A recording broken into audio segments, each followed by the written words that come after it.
Ya, perkenalkan, eh, saya Elia Firantika Ginting dengan NPM 1906 10479 dengan mata kuliah mekatronika. Kali ini akan membahas tentang sensor. Baik, sensor merupakan alat yang digunakan untuk mendeteksi adanya perubahan lingkungan fisik atau kimia. Sensor merupakan piranti yang mengubah suatu nilai fisik ke nilai fisik yang lainnya. Variabel yang keluar dari sensor yang diubah menjadi besaran listrik yang biasanya disebut transducer. Terus klasifikasi jenis-jenis sensor. Yang pertama, sensor pasif dan sensor aktif. Sensor aktif merupakan jenis sensor yang dapat menghasilkan sinyal output tanpa adanya pasokan listrik dari luar. Contohnya itu termokouple, yaitu yang menghasilkan nilai tegangan sesuai dengan panas atau suhu yang diterimanya. Terus yang selanjutnya itu ada sensor aktif, yang merupakan jenis sensor yang membutuhkan sumber daya luar untuk dapat beroperasi, biasanya disebut sebagai sensor pembangkit otomatis. Yang kedua itu ada sensor analog dan sensor digital. Yang pertama itu sensor analog yang merupakan sensor yang menghasilkan sinyal output yang kontinu dan atau berlanjur. Berbagai parameter analog diantaranya suhu, tegangan, tekanan, pergerakan, dan lain-lain. Contohnya itu ada akselerometer, sensor kecepatan, tekanan, cahaya, dan suhu. Selanjutnya itu ada sensor digital yang merupakan sensor yang menghasilkan sinyal keluaran diskrit. Contohnya itu akselerometer digital, sensor kecepatan digital, sensor tekanan digital, sensor cahaya digital, dan sensor suhu digital. Ini adalah jenis-jenis sensor. Selanjutnya itu ada akselerometer. Biasanya sensor ini digunakan untuk mendeteksi perubahan posisi, kecepatan, orientasi, goncangan, getaran, dan kemiringan dengan gerakan indera. Akselerometer ini dapat digolongkan lagi menjadi beberapa yang berbeda berdasarkan varian konfigurasi dan sensitivitasnya.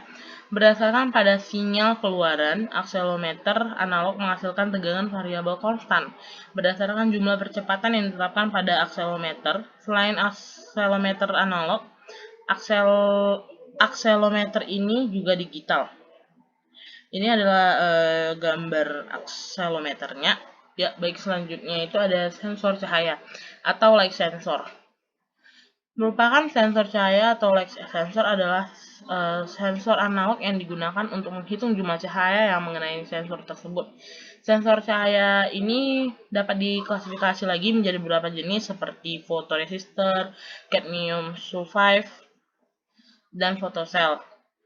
Light dependent resistor atau LDR dapat digunakan sebagai sensor cahaya analog yang dapat digunakan untuk menghidupkan atau mematikan beban secara otomatis berdasarkan intensitas cahaya yang diterima.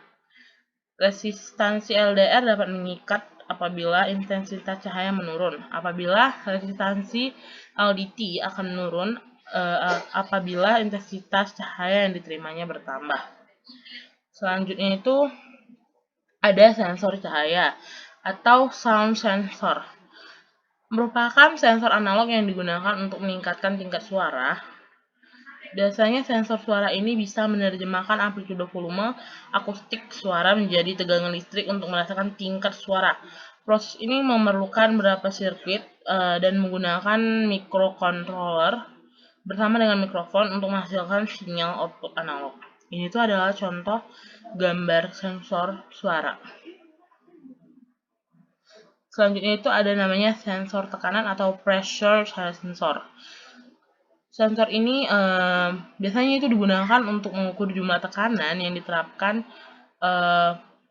pada sensor tekanan ini. Sensor tekanan akan menghasilkan sinyal keluaran analog yang sebanding dengan jumlah tekanan yang diberikan. Sensor piezoelektrik itu adalah salah satu sensor tekanan yang dapat menghasilkan sinyal tegangan keluaran yang sebanding dengan tekanan yang diterapkan kepadanya. Ini itu adalah gambar sensor tekanan. Selanjutnya itu ada namanya sensor suhu atau temperatur suhu. Temperatur sensor. yang merupakan sensor tersedia secara luas baik dalam bentuk digital maupun analog. Sebab itu ada berbagai jenis sensor suhu yang digunakan untuk aplikasi yang berbeda. Salah satu sensor suhu itu adalah termistor, yaitu resistor peka termal yang digunakan untuk mendeteksi perubahan suhu. Apabila suhu meningkat, resistansi listrik dari termistor akan meningkat juga. Sebaliknya, jika suhu menurun, maka resistansi juga akan menurun. Ini adalah contoh gambar sensor suhu. Selanjutnya itu ada sensor ultrasonik atau ultrasonic sensor. Merupakan jenis sensor non-kontak yang dapat digunakan untuk mengukur jarak serta kecepatan suatu benda. Sensor ultrasonik ini bekerja berdasarkan sifat gelombang atau frekuensi lebih besar daripada rentang suara manusia. Dengan menggunakan gelombang suara, sensor ultrasonik dapat mengukur jarak suatu objek. Biasanya ini seperti mirip dengan sonar gitu. Sifat Doppler dari gelombang suara dapat digunakan untuk mengukur kecepatan suatu objek. Ya, selanjutnya itu ada sensor giroskop. Dengan nama lain giroskop sensor. Sensor giroskop itu merupakan sensor yang digunakan untuk merasakan serta menentukan orientasi dengan bantuan gravitasi bumi. Perbedaan antara akselometer dengan giroskop itu dapat merasakan rotasi, yang dimana akselerometer ini tidak bisa untuk mendeteksi rotasi. Ini tuh adalah contoh sensor giroskop, yang dimana kita bisa lihat itu ada bagian yang warna kuning yang namanya yaw, yang merah pix, dan yang biru yang raw. Selanjutnya itu ada sensor efek Hall atau Hall effect sensor. Merupakan sensor yang dapat mengubah informasi magnetik menjadi sinyal listrik untuk pemrosesan rangkaian elektronik selanjutnya. Sensor efek Hall ini sering digunakan sebagai sensor untuk mendeteksi kedekatan atau proximity, mendeteksi posisi atau positioning, mendeteksi kecepatan atau speed, mendeteksi pergerakan arah atau directional, dan mendeteksi arus listrik atau current sensing. Ini itu adalah contoh sensor efek Hall. Baik, selanjutnya itu ada sensor kelembapan atau humidity sensor. Sensor kelembapan merupakan sensor yang digunakan untuk mendeteksi tingkat kelembapan suatu lokasi.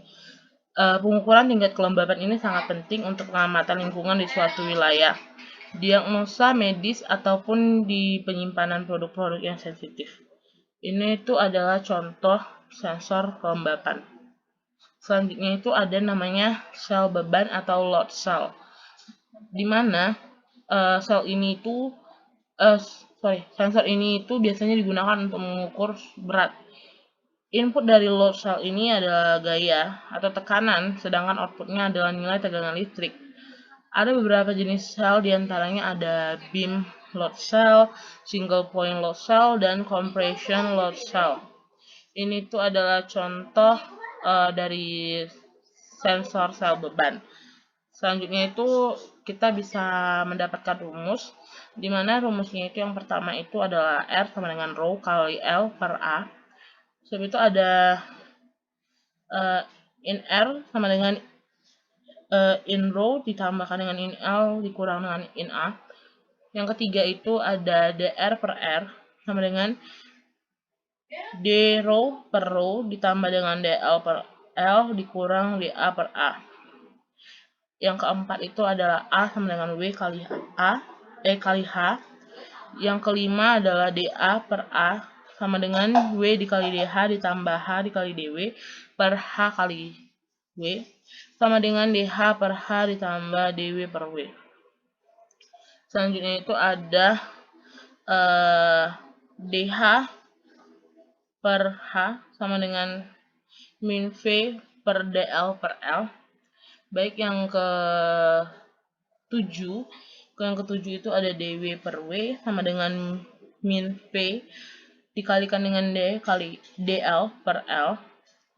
Terus yang ke-8 itu ada dA per A sama dengan dL per L sama dengan min 2 V Axil.